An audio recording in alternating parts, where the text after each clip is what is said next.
3. Okay, always remember your voting. Ayan na, number 3. Okay, because ayan na, there's a different number. Okay?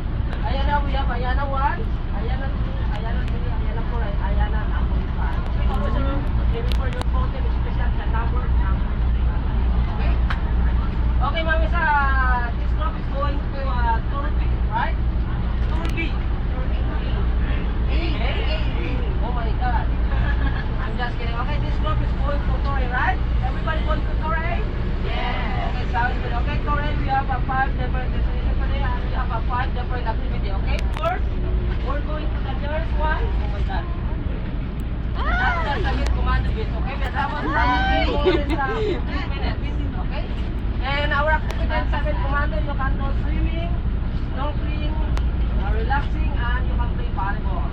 There's a volleyball court, okay? We sit there like 40 minutes, okay? And second one, we're going to the highlights of El Nido, that's the Big Lagoon. Big Lagoon, everybody, okay?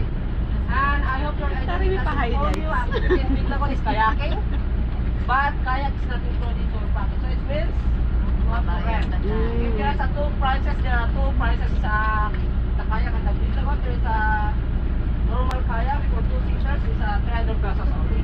And there is a big kayak for 3 people is 500 pesos. You come in there together, okay? Third destination, we're going to my favorite place, that's the Simiso Island. Okay, why?